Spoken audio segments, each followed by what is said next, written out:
I'm going to call the meeting to order. I would like to start by asking Mr. Bean to lead us in the Pledge of Allegiance in a moment of silence.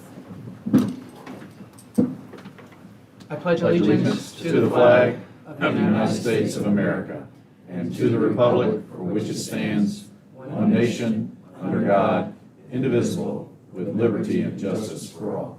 Now, if you all bow your heads in the moment of silence.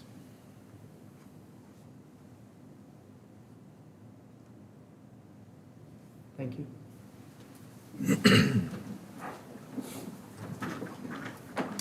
Thank you, Daniel. For the record, Board Member Jamie Shelton is unable to join us today, and Board Member Ed Fleming will be joining us via virtually. Also, I want to remind all board members to please speak distinctly and clearly into your microphone as we are live streaming today's event.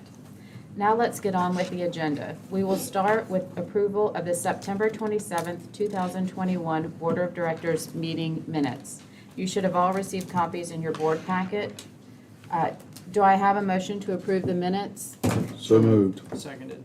Okay, is there any discussion? All in favor? Aye. Opposed? The measure passes. Next, are there any public comments? Okay, there are no public comments. Now on to the presentations. Today we start with a very special presentation by recognizing our fellow board member, John Newman. Dr. Newman was first appointed to the JAXPORT board by Mayor Alvin Brown in 2012 and reappointed by Mayor Lenny Curry in 2015. He served as chairman of the board July 1, 2015 through September 30th, 2016. Under his leadership as chairman, JAXPORT made monumental strides forward into our single business growth opportunity, the Harbor Deepening Project, which is now set to be complete next year. The port also experienced steady cargo volume growth in key trade lanes, began the 43 million Mile Point Harbor Improvement Project that has made our port more competitive, added regular service by one of the world's top container carriers, and opened the $30 million rail facility that significantly strengthens the port's rail capabilities. He has also been instrumental in shaping our small and emerging business program, ensuring that port growth creates equal opportunities for all. Dr. Newman's term officially ended September of 2019, but he has graciously offered to stay and serve 2 more years until he was formally replaced. Thank you for your service, Dr. Newman. Now I would like to open the floor to my fellow board members or Eric for their thoughts and memories. I acquiesce to the board first. I'll go first. Dr. Newman, it's been a pleasure, and you're a prince of a gentleman, and I've certainly enjoyed meeting you and serving on the board with you. It's been a wonderful experience. Thank you. Thank you, Paula. Appreciate it. Madam Chairwoman? What an amazing decade of, I'm sorry. Oh, go ahead, Ed. My Go fault. ahead, Ed. Yeah, okay. John, I'm really sorry I can't be there today. Just something came up and I just couldn't get out of it. But you and I have served together for, I don't know, 7 or 8 years now. And it's been a pleasure to have served with you. And I'm sure you'll be on some other board real soon, and they'll be very lucky to have you on that board. And I wish you all the best. Thanks, Ed. Appreciate that. Yeah, I wanted to let everyone that was senior to me go before me, so I apologize, Ed. I forgot to look at the TV. No, Dr. Newman, what a tremendous decade of service to the community. And as Ed said, I'm sure that, and I hope that you will continue, I know you will continue to serve the community. Thank you for helping me with my learning curve here, and I hope to somehow fill your big shoes just in a small way. So thank you. Thank you. Appreciate that. Yes, sir. Thank you. Go ahead. Just on behalf of the city, I'm grateful for people like John Newman to step forward and serve. As I just heard, he's been on this board for 8 years or 10 years, I think it was, and that's outstanding. And as someone just said, as I told his lovely wife, as soon as word leaks out that he's off this board, I'm sure there'll be boards that will be calling to get him on their board. So thank you. Thank you. Thank you so much. If I may, Madam Chair. Dr. Newman and I, our friendship go back probably 30 years. I met him when I came back home from college. He's been a tremendous mentor in my life. Lots of prayers, lots of consulting over the years, and he's somewhat been family to me. So it's tough to see you leave and go, but I know you're just a phone call away. So you've certainly made me a better person, a better man, and a better CEO. So thank you for your service. Thank you for your time. Thank you for your love and admiration over the years. Thanks, Eric. I appreciate that. Okay, so on behalf of JAXPORT, I would like to present these small tokens for all that you've done for us. Should I come down?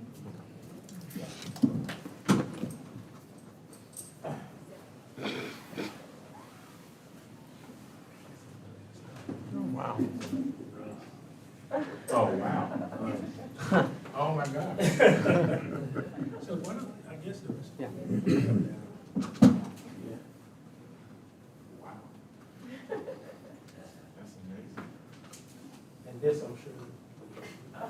Yes. Yes. All this is great, but. Oh, wow. Do I say something now? Wait. Oh. This way, Bob. This way, yeah, that's good. Okay. Oh,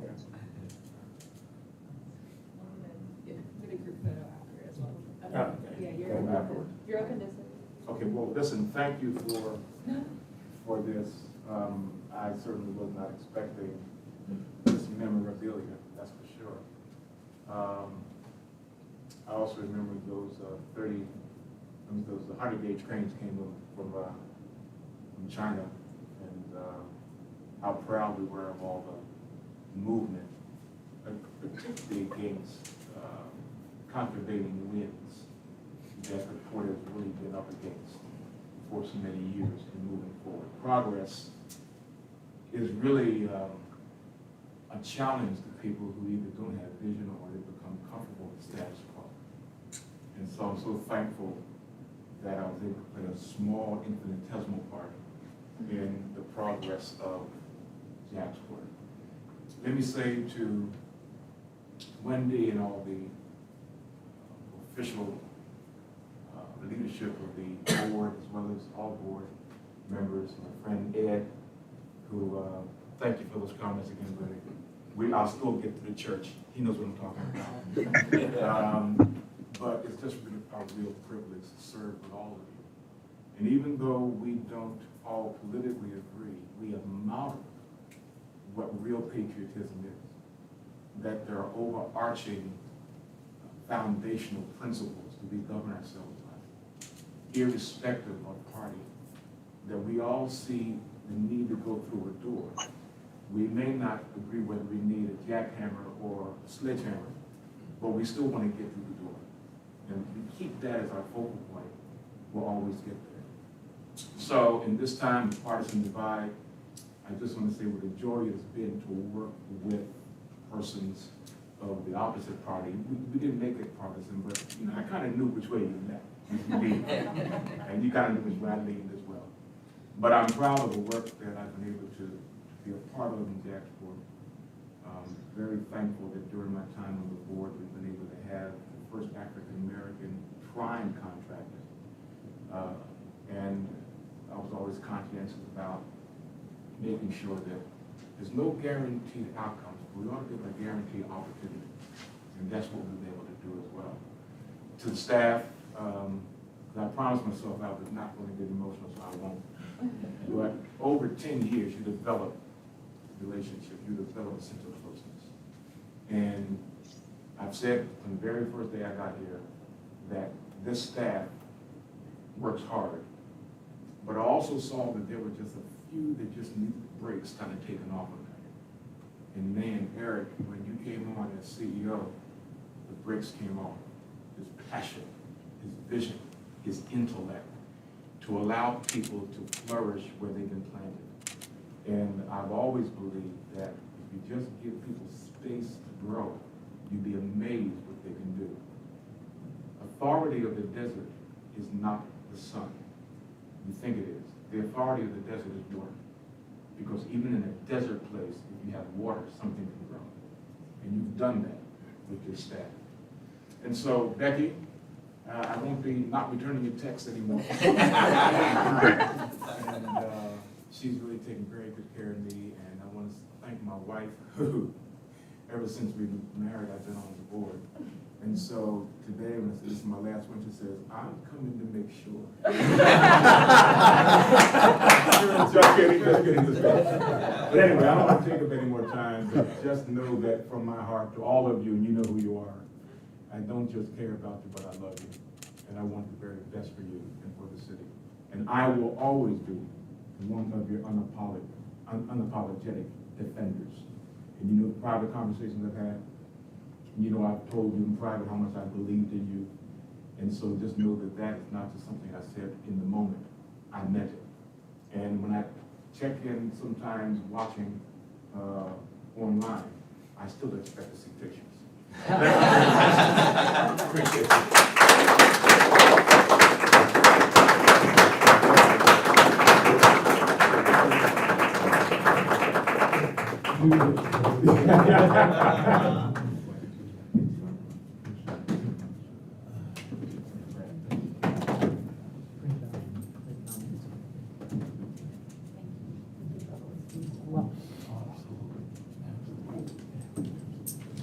You set a high bar, buddy. You set a high bar. Thank you. Come on, We baby. appreciate it.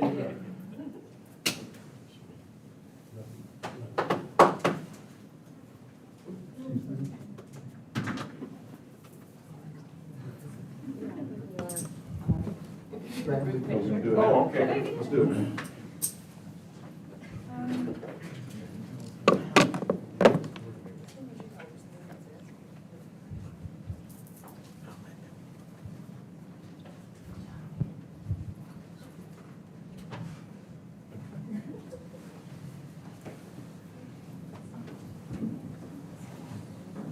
By the way, Dr. Newman, that's all Becky. Oh, is that right? Yes. Okay, all right.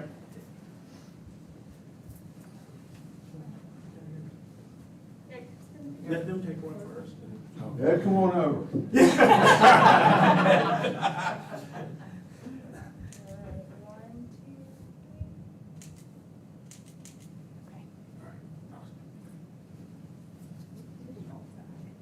That's hard. Okay, all right.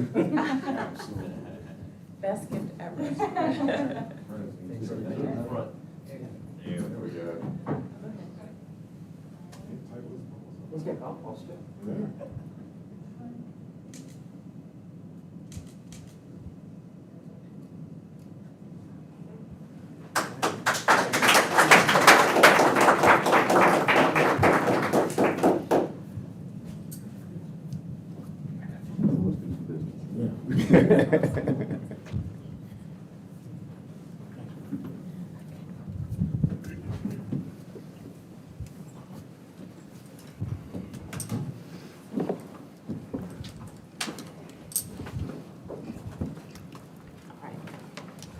Now on to new business. Beth McKeag, please present BD 2021-10-01 City of Jacksonville American Rescue Plan Act grant.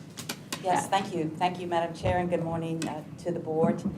Yes, I have the pleasure of presenting to you a request for a grant agreement and an accompanying resolution authorizing our CEO to sign the grant agreement. This is a grant agreement from the city. It is part of the American Rescue Plan Act funds that the city has received, and we are very gratified that the administration and the city council has recognized the negative impact the pandemic has had on JAXPORT.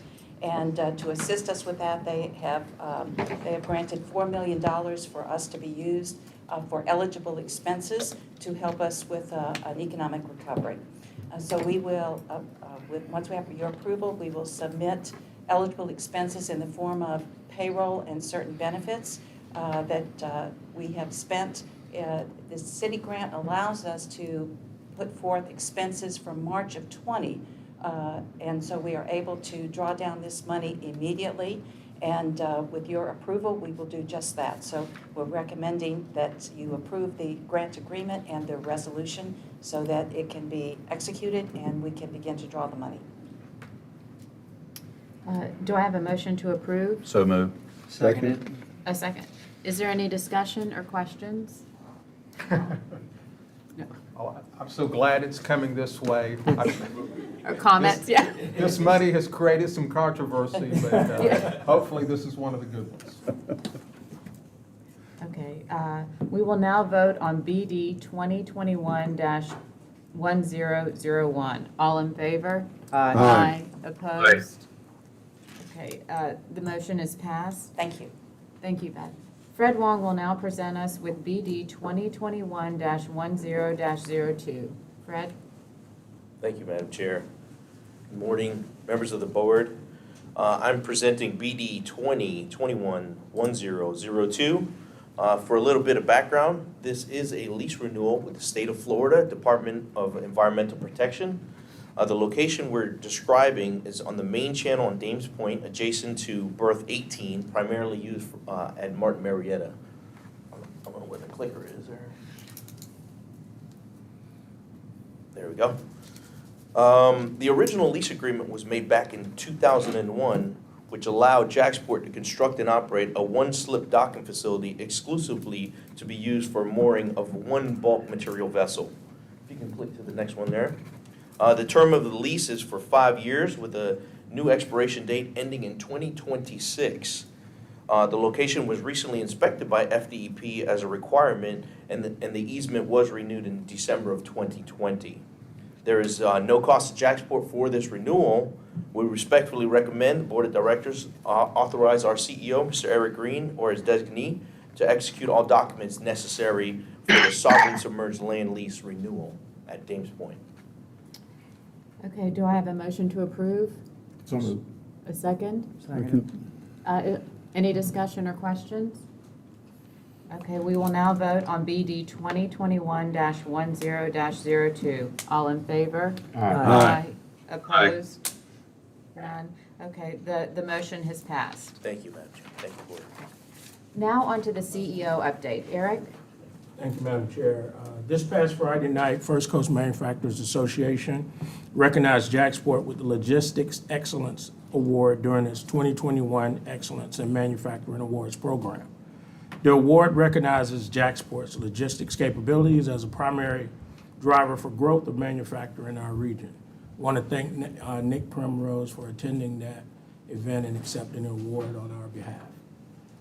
As many of you know, a new European service will start calling here at JAXPORT in the middle of November. This will be the first European service in many years. The ports of call will be Antwerp, Hamburg, London, and Jacksonville. The estimated volume at this time is approximately 1,000 loaded containers per week. Robert and his team are working very hard to take advantage of this new north-south trade lane. Kudos to the JAXPORT team for a great year. We closed the year with a historic record in container volume. This was a remarkable feat during a pandemic. As you all know, we had volumes of 1.4 million containers, and we're looking for even better volumes in the future. We continue to monitor the restart of cruise. Fred is in consistent contact with Carnival for a definitive start date. Last I spoke with Fred in reference to this, we're looking at March of next year. Congratulations to our very own Board Secretary Brad Talbert for being nominated as the JAX Chamber 2023 Chair of the Board of Directors. Congratulations. Last we spoke, the completion of the harbor deepening project was slated for December of 2022. The latest report that I received on Friday, we're 6 months ahead of schedule, and now it's slated for June of 2022. So there are great things to come. Starting at our December board meeting, the goal is to roll out a major project over the next 120 days. At this time, we are negotiating with 3 separate companies, ranging in scope from $30 million up to $100 million. If these negotiations continue to be positive, the projects will certainly be transformational. Madam Chair, we will certainly be reaching out to the Board of Directors for discussions and updates on these projects. That concludes my report. Thank you. Thank you, Eric. Next up are the reports. James Bennett will start us off with an engineering and construction update. Good morning, Madam Chairman and members of the board. We'll make our way through the slides with some new pictures as well, I might add, if I would. We're going to start off with the big project that we have ongoing. This is our berth reconstruction at berth 3334. Believe it or not, it's been almost 2 years since the contractor started mobilizing. So we continue to make progress on the project as we approach the end of this year. You can see this photograph here shows the overall project from the land side. I show this picture first because you can see in the background the harbor deepening, and it continues to make progress. They're working out in front of Blunt Island now, but that's a nice photo showing Great Lakes Rock and Dredge out in the harbor. But if you focus on the berth itself, you can see that we continue to make progress from the left to right. This means we're continuing to build the deck as we make our way to close up that opening. If you'll look from September to today, if you look at the top picture, you can see piles that were just sawn off that had been driven back in September. Now, if you look at the bottom photo, you can see those are all being poured with the pile caps getting ready for the slabs. And this was about a week and a half ago, so we've already made even more progress since this photo. So we are starting to close up. The next step here, as you look, the deck is being poured from the north to the south, or if you want to call it from east to the west here. So we again making progress as we make our way. But the biggest area that you can really see the difference is that furthermost west edge where we tie back into berth 32, where we're closing that gap up with those piles. So I'm very anxious to see that top closed off so you don't see water and this all becomes concrete, and we're anticipating that very soon. We have officially given notification that as of the 31st, the berth construction is significantly far enough along that the harbor deepening project can proceed all the way up to the face of the berths as well. So again, continue to make progress on that. We are looking at finishing the very end of this calendar year, very early part of next year. We'll finish everything up and put all the jewelry on the dock with the bollards and the fenders and so forth. So again, making good progress. This project is funded at 75% FDOT funds and 25% JAXPORT funds. Okay.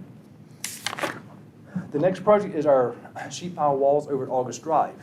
While Cruz has been away, we've taken advantage of that time to construct the sheet pile walls and not impacting the public and having to go through the site. So it's allowed the construction contractor much easier maintenance of traffic while we're going through there.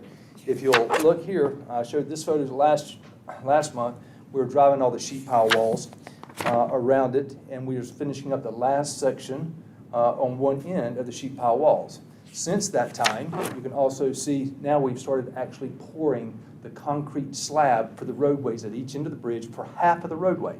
So we built the concrete slabs that transitions from the road to the bridge on half of the bridge, let it cure, put all the traffic on that side of the bridge while we continue to proceed to the opposite side. But we poured half of the bridge, the slabs at each end for half of it. We're letting that cure, getting ready to start the other side of it. We still anticipate finishing this project up before November. It's moving very well. The approach slabs are going fairly quickly now. We do have some asphalt work that we'll complete as well, but we will finish up well in advance of the crew's return. This again is funded 50-50 with the Florida Department of Transportation and 50% JAXPORT. Okay? The next one. Oh, and by the way, go back one slide. Mr. Fleming, I hope you can see that slide. We've got cathodic protection in there on all those sheet pile walls for you as well. I am, and many generations from now will appreciate that. So, moving on. Across the street at TMT West, the property 27 acres across the street. We've got multiple activities going on that site. Everything from the design for the concept, for ultimately paving the entire site with the retention that's required. But this project is for the demolition of what was once called the West Rock Warehouse. That warehouse, as you can see from the last photograph, was on the left, and last month it was almost gone. This month is gone. The only thing that's left is a little bit more of the concrete slab. The contractor continues to make great progress removing all the concrete slab. He's crushing up. Most of that concrete is going to be recycled back into other aggregates and used for crushcrete. So again, continue to make good project with that. We're expecting to finish this particular project up sometime in November. We'll finish up all the warehouse. We had two more smaller bid options in the project. One is for a smaller warehouse we have on site, as well as an old house that was used for one time by JSO. Those are part of the demolition contract that we'll have removed during December. A couple other things that's about to take place is the clearing and grubbing of all the remainder trees for the site. We have a contract that has been awarded. It has also been executed. We received the permits from the city, and the contractor is mobilizing now and expect that work to start sometime in the next 2 weeks or so. We'll actually have somebody out there taking the trees down, and we continue with the overall design of the site. Couple things coming up on projects. I didn't bore you with some of the pile cleaning or pile jacket projects that we see. It's the same thing. We're installing pile jackets that's underwater. Kind of hard to get good underwater photos, so you don't really see much there, as well as some of the underdeck work that we continue to finish up here at berth 7 and 8. That's a little bit challenging because, of course, you work around vessels, you work around tides and so forth, so it's very slow progress, but we knew that going into the project, but it continues to take place. One of the things I'll give you a good bit of information, probably more than you wanted, at the next board meeting is about dredge material management areas, where the projects that we have ongoing with the phase 1 and phase 2 is underway, and I'll give you updates at the December board meeting on where those projects are at. And with that concludes my report. Thank you very much, James. Does anybody have any questions for James? Thank you. Thank you.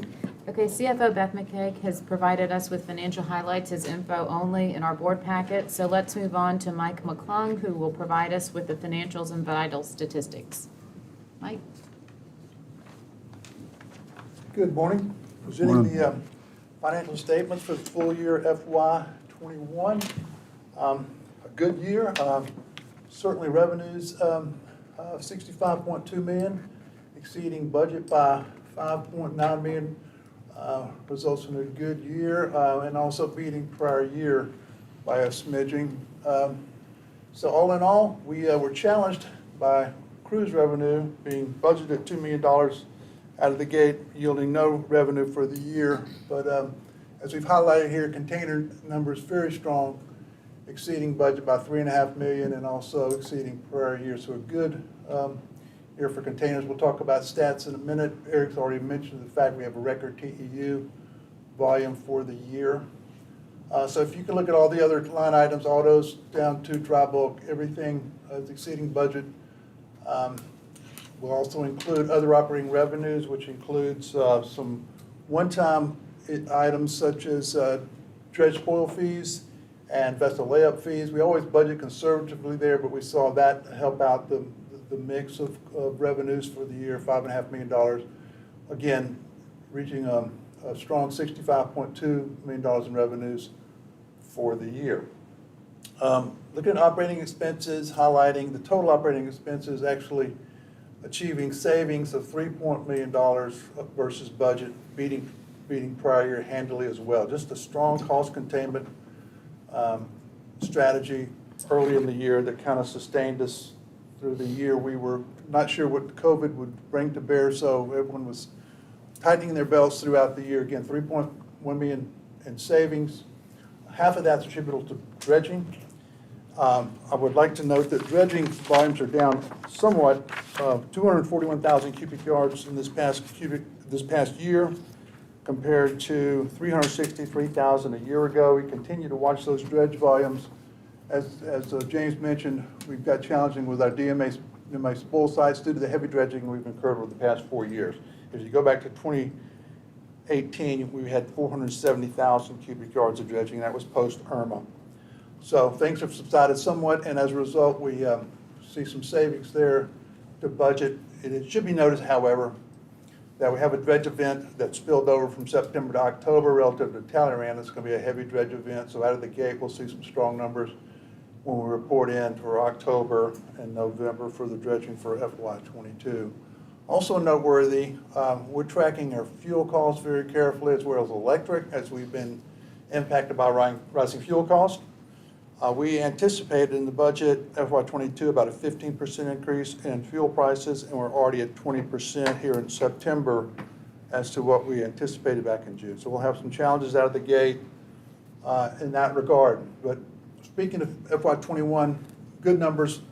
To the bottom line will go income before depreciation, $15.7 million, exceeding budget of 5.3, and also beating handily the prior year numbers. That excess income before depreciation will be rolled into our FY22 capital improvement program as planned back in June of this year. Any questions on the income statement? Rolling into the vital stats, noting a record year in container TEU, 1.407 million. That exceeds budget by 11% and prior year by 10%, but it also exceeds the 2019 previous record of $1,338,000 by 5%. So strong numbers there. Auto units, a good year, also beating budget in prior year, somewhat challenged by supply chain considerations, and still a real good year in terms of auto units and volumes. Next slide. Result of all the strong effort and results on the income statement, we see also a balance sheet that's impacted favorably. Cash and equivalents, it's almost $17 million. Our rating agencies like to see ports and our peer ports carry about 180 days of liquid cash on the balance sheet. If we reflect back to the income statement, that's about $32 million of expenses. 6 months of that is, half of that is $16 million, so we're above our target. That's a lot of money to keep on hand, but that's what they kind of prescribe, and again, stronger numbers than we had a year ago. Grants receivable, some of that is funding an FDOT grant deferred reimbursement agreement that's taking place to fund for 3334. That's going to be coming down significantly as that project's coming to an end, and those reimbursements will be accelerated. So we'll see that drop significantly in FY22. Meanwhile, we're borrowing those balances on the line of credit. Those funds will immediately be applied to the line of credit. That will be dropping significantly in FY22 as well. And we'd like to note that our bonds and notes payable, no new debt this year, and but we did pay down roughly $8 million of long-term debt during the course of the year. Again, strengthening our balance sheet. And we also have some short-term borrowings with the city to help with Contract C. That's another FDOT grant agreement that's being reimbursed already $12 million, and that'll be paid down in FY22. So a quick synopsis of the balance sheet. Strong balance sheet moving into FY22. Any questions, comments? All right. That's all. Thank you. Okay, Robert Peak will now present us with the commercial highlights. Robert? Good morning. This morning I wanted to provide a little context to the fiscal year numbers that Mike shared, and then touch on briefly kind of where we're headed commercially for the new year. So first, despite the challenges from COVID this last year, I'm very proud of our sales and marketing team and how they've responded, how well they've worked, and all the help we've received from Eric and from the senior leadership team. It's really been a team effort this year from our senior staff with our marketing and sales folks. It's working extremely well, and we're very appreciative of that. On the container side, as Eric mentioned, our terminals have been handling container volumes for over 50 years, and we've never handled as many containers this year as we did this year, and setting a record. That business has been built based on many, many companies that have come in through the port that we've secured month in and month out over the course of the year. Each month I give a few examples, and I'll show that there's a shipper that might move 500 containers this year. Another shipper might move 1,000. And individually, they don't sound like a lot, but collectively they add up. So this year, we handled 130,000 more containers than we did the prior year. And that was built company by company, and that business, in my mind, is sustainable because it's spread out over so many different companies. And our harbor deepening project to be completed next year, that is absolutely critical to retain a lot of those volumes that we've captured now. and to attract new volumes that will need to travel on those larger ships that will be carrying all those volumes. So harbor deepening, the timing of that's just absolutely critical for us. That project it remains very critical. For the new vessel service that Eric mentioned, one of our existing ocean carriers is indeed shifting a European service from Savannah to Jacksonville to take advantage of no congestion here. And they can work that ship so much faster here than they can up north. And that service will start in November. And we've been speaking with other ocean carriers, too, about how the speed of fluidity here, that we just don't have berth congestion here. And we're repeating that message, too, to freight forwarders and others who are chartering vessels. In fact, there's a freight forwarder who has chartered a vessel. They're going to make 2 ship calls here in November, bringing about 1,500 TEUs in November to us. And they're choosing us over other ports because they can get that vessel in and out very quickly. We also know that large e-commerce players and retailers, they have started chartering their own vessels, particularly the very large e-commerce players. We've seen the Home Depot do this as well as others. They are all targets of ours. We're looking at the volumes they're putting on vessels, whether they're putting it on established liner services, or whether they are chartering their own vessels, or they're looking to control vessels in one manner or another. We're speaking with them about those volumes and those vessels and letting them know we're open for business and we've got space to handle them.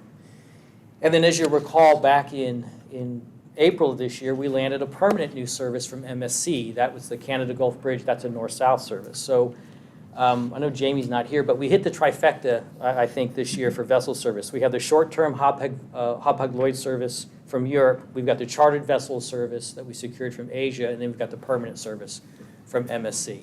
This vessel service really drives our container volumes, and all this is brand new container vessel service we've secured this year. And we're very pleased to see it because it's really helping with our volumes.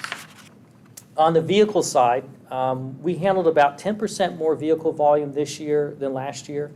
You know, as I mentioned last month, the country's demand for vehicles has not waned, new and used vehicles. And we are working alongside our automobile processors to speak with the automakers about our capabilities here to handle additional volumes. But there are disruptions in the vehicle supply chain, particularly as it relates to parts. And our numbers still have rebounded solidly from last year, and we've remained very well positioned to handle more volumes as the supply becomes available. If you go to the next slide for me, please, and just go ahead and hit it there. We'll go ahead and do this. So for recent new business, that vessel service that temporarily shifted from Savannah is Hapag-Lloyd, and the service is called the AL3. And as Eric mentioned, it will call our trade pack container terminal at Danes Point, where Hapag-Lloyd already has participates in 2 services. They have a service now with Asia, and they have a north-south service with South America with Hamburg Süd. So this will be their 3rd service. And that ship, as Eric mentioned, will make calls at 3 ports in Europe, Antwerp, Hamburg, and London. Then it will come to the U.S. and make 3 port calls, including Jacksonville. And so we're very pleased to see that service. And then the charter vessel service I mentioned, they'll bring goods from Asia. There'll be 2 vessel calls on the charter vessel service. And then on Amazon, on the container side, the BCO side, so Amazon ships through us now, and they are looking to move additional volume through the South Atlantic. We have nearly a dozen distribution and fulfillment centers from Amazon in Northeast Florida. None of those is a dedicated import distribution center, but they do move volume through us. They're looking to increase their volume. And so we're a great fit for that volume because we have those facilities here, and we are going to be seeing new volume from them in short order. And then I'll just mention a break bulk opportunity, Project Mound. This is a U.S. company that's importing rolled paper from Europe this year into JAXPORT. They've chosen us, and cumulatively it'll be several thousand metric tons of paper per year. We have a lot of opportunity on the warehouse and break bulk side. James showed you that he's thankfully cleared that old warehouse across the street. We're in the middle of an RFP process now for potential new business. There could be warehouse business across the street. And we're leaning into that cargo type because according to our strategic plan, you know, containers and automobiles drive a lot of our business. Our break bulk cargo we've identified as a great complementary business for us, and we're kind of leaning into that. And this is really what we want our commercial report to be every month. That's record container volume, new vessel service, new shippers, growth from existing customers, and doing it across diversified cargo types. So that's exactly what we'll keep at doing. That's exactly what we'll keep doing in the new fiscal year. So that's my report. I'll be glad to answer any questions for you. Yeah, Robert, I have a question related to auto volume. So clearly, this is not a JAXPORT isolated issue, and I understand the demand is still out there from the public. But do we have any way of knowing from an inside standpoint of when we believe that this chip issue, which I assume is the major problem here, will wane? I mean, 40,000 units in September. We're still up for the year, but we've averaged around, 64,000 units, and so we're down significantly, and that one obviously pops out. Just curious what your thoughts are on that, or what you may be able to share with us. Yes, sir. So you're exactly right that the chips are definitely been have definitely been an issue, and as you're probably aware, other industries and other manufacturing competes for those same chips, and so it's not unique to the automobile industry. In terms of when things might revert to normal, I really don't have anything concrete on that. We know that the demand is there, that the automakers know the demand is there, the processors are stood up to be able to handle that demand when it comes online. It's just a matter of how fast that supply chain kind of reverts to some version of normal. But candidly, it's a bit of a question mark. Any other questions? Thank you. Okay, thank you. Okay. At this point, in other business, I will ask for a motion to approve the travel for any members of the board called upon to do business or attend meetings on behalf of the port during the months of December 2021 and January 22. Do I have a motion to approve? Second. Okay, all in favor? Aye. The motion passes. Okay. If there's no other business, this meeting is adjourned.